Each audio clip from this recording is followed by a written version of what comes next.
¿De dónde salió usted? Para toda esa gente que no sabe. Oye, de Puerto Rico, es lo que me quieren, yo soy.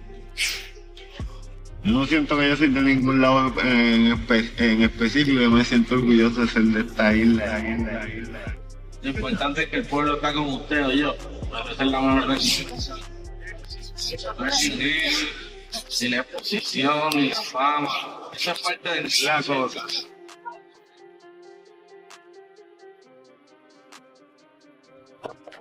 We're preparing for, probably his biggest fight to date. It's been a long journey, and throughout the years, I've been training Xander since he's about 11 years old, 11 or 12. He's coming on 22, and it's the journey's been long, but we're culminating now with what his dream was, and that was to become a champion. Mientras corremos, los ojos se van a quedar en esta loseta.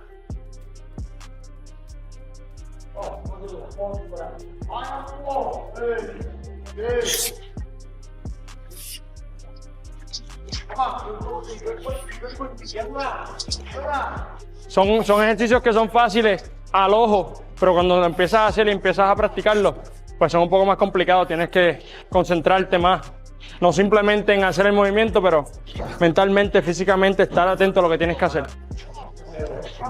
Good, Xander. Hi. Hip tall, hip tall. How you hip tall. doing? Accelerate that elbow to the floor. Come on. Drive that elbow down. Big reach. Good lad. Pause at the top. Nice. Two more. Come on. Good lad. Own it now. Own it. So as you can see, we've got a superset here, both primarily targeting backside of that shoulder girdle. So for someone like Xander, that just for training and his sport, he spends so much time in this kind of forward-leaning posture. Sometimes in the gym, it's not necessarily about developing the strength, but ensuring that we maintain overall balance just for integrity of the joints and health long-term. So we've got a superset here, as you can see, isometric rows, phenomenal just for setting and restoring that. 1. Xander Zayas is deep into the most demanding training camp of his career as the pressure surrounding his upcoming fight with Jaron Ennis continues to build. Javel Centeno praises Zayas for the discipline and leadership he brings into camp, highlighting his ability to take responsibility. He gives 100% to whatever he does, whether it's in the ring, outside the ring. It doesn't really matter. I mean, as you can see today, he takes charge of certain things, and he took charge of the workout today, which you don't get with many guys. They're always waiting to be told, and Xander's one to take that. He takes action without being told. At the same time, Zayas' trainer views the matchup as a serious challenge, but remains completely confident in what Zayas will bring into the ring against Ennis. Is, the person that he's fighting who, this is no walk in the park. The person he's fighting earned his world title shot the same way Xander did. I believe he's going to bring everything he has, and I believe that he's going to leave it all in the ring. And I think that the one thing that we know here is we don't overlook anything. We have a tremendous amount of respect for what he's going to bring in there, but we also know what Xander's going to bring in there. While Zayas continues to build momentum in camp, he is preparing with the mindset of a fighter determined to remind everyone why he is still considered the favorite heading.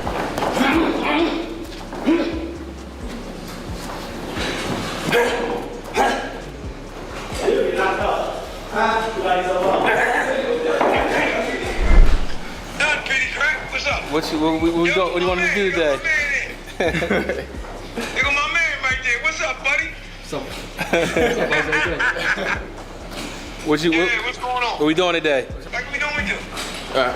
Shot about 3-4 rounds. Hit the bag and reflex back. Speed back, reflex back. Alright, so a total of 10 or 12. Don't you still doing 4 minutes a round? Yeah, you good. Oh, all right, Look who came out here.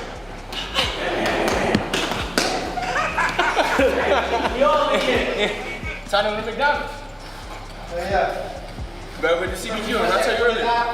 Gotta get the CBG order. 2 big chicken with cheese, add the neck sauce, add cheese. We go medium fry.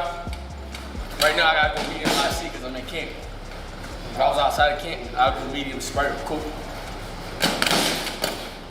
That's the benefit of fighting at 154.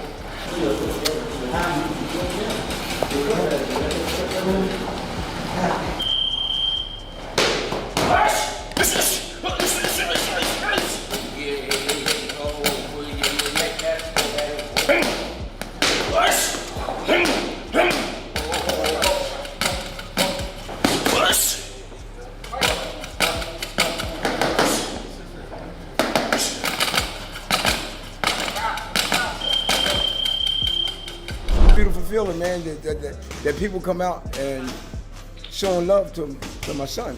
That's a great opportunity, man, and it's great for the city of Philadelphia, you know. Boots going to really be a household name, even though people know him now, but he's going to be bigger than life. I just want to get back in the ring, get back active. I fight anybody, I don't care who it is.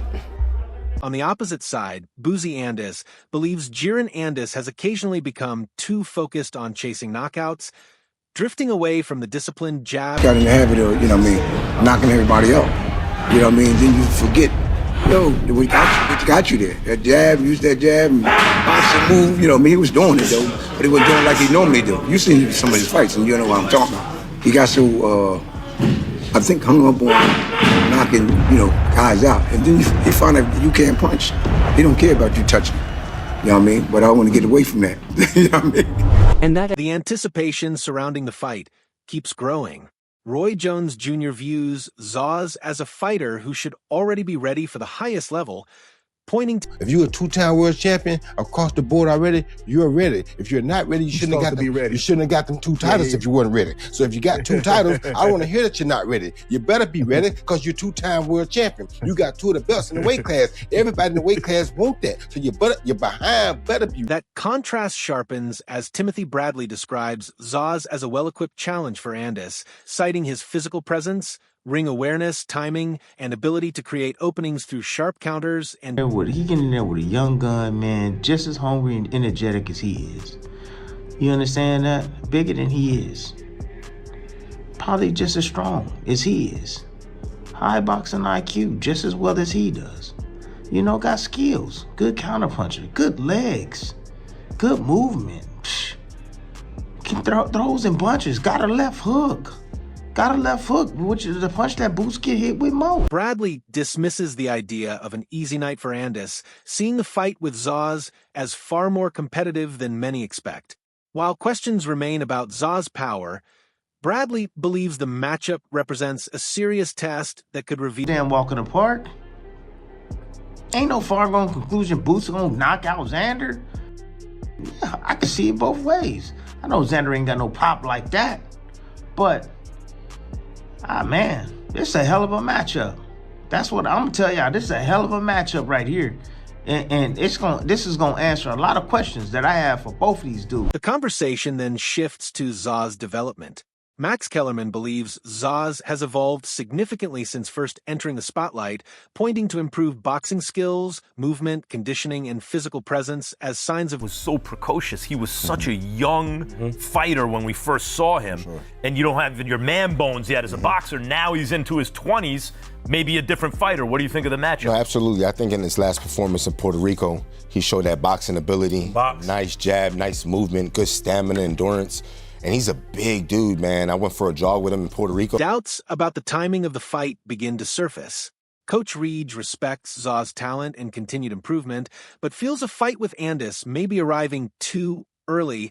Viewing Andis as a level of experience and danger, Zayas... I like Xander. Xander's a good fighter. I like Xander. I just think that Xander don't know enough.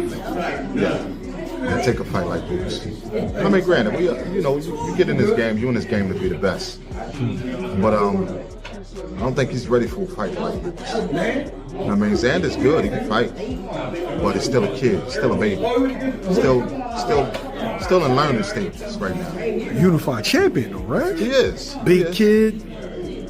Seemed like he's getting better each and every fight. And I agree, but Boots ain't careers, man. The risk becomes harder to ignore. Roy Jones Jr. acknowledges Zayas' talent, but still sees the fight as a massive step at this stage, suggesting additional experience might have been beneficial. Trains all the time in Florida from your whereabouts. Xander Zayas, man. What do you think? Do you think he could beat Boots Ennis? Well, if anybody can beat him, but that's a hell of a task he's taking on at an early age, too, you know what I mean? So I would have liked to see him wait just a little bit longer, get a couple more fights in, but sometimes when the money calls, the fight has to happen. Money calls, the fight got to happen, so it's what it is. Still, the stakes continue to rise. Jones views the matchup between Andis and Zayas as a clash of two elite fighters meeting at the right moment in their careers, believing the winner could establish himself as the clear leader moving forward. he gives a slight edge to Ennis based on experience. That fight should dominate the junior middleweight division for a little while, because those are the top two guys of the division. They're meeting at a great time, and whoever wins this fight should be the supreme 154-pounder right now. Is this a fight that you dare to say is a 50-50 fight? Yeah, it gives a 50-50 fight. I give it more, it's 50-50 in a sense, but because of experience, you can go 60-40. 60 with Boots, 40 with Xander, but it kind of is a 50. The magnitude of the matchup continues to grow. Paulie Malignaggi respects Zayas for embracing major challenges without hesitation, while also viewing the timing of the fight as a significant gamble this early in his rise. And Xander will fight anybody. He's that kind of fighter. Super marketable fighter, so that's why I was surprised that they're taking this chance with him a little early. If he wins, he's a megastar. Ennis is one of the best fighters in the sport today. This is a fight I think both of them need, but I think Ennis needed it more because Ennis is a little older. With Zayas, you had time to wait on this kind of risk. So credit to both guys for making it. Credit to the zone for making it, for getting all these promoters together and making these big fights. The magnitude of the fight continues to grow.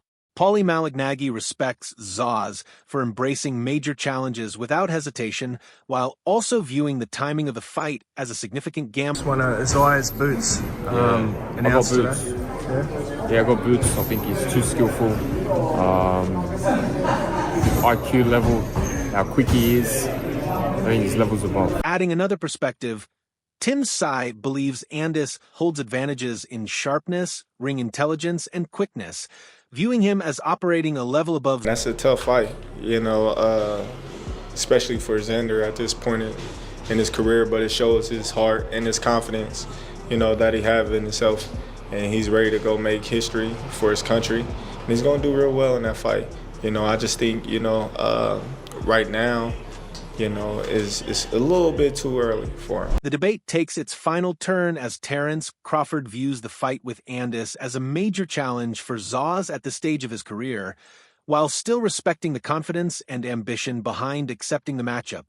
Crawford believes Zaz has the mentality to compete. When he's in the middle, so when he's on the center line, he might throw punches, but there's no power behind him. And if he's sitting on his right hand, same thing. He throws punches, quick shots, but those aren't the really dangerous shots.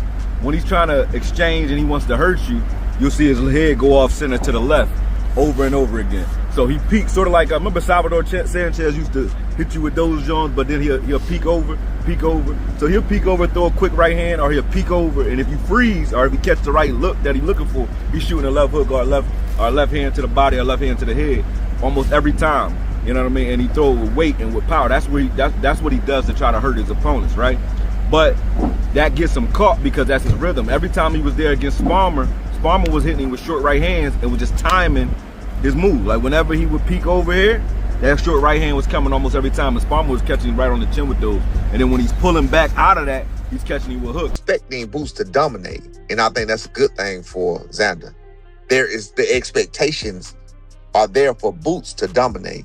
So therefore, if Boots go in there and look bad, and even etch out a win, the talks are gonna be, is Boots, you know what I'm saying? Is he Superman? Is he really what he thought he was? You know what I'm saying? Then the whole shit had changed. You feel what I'm saying?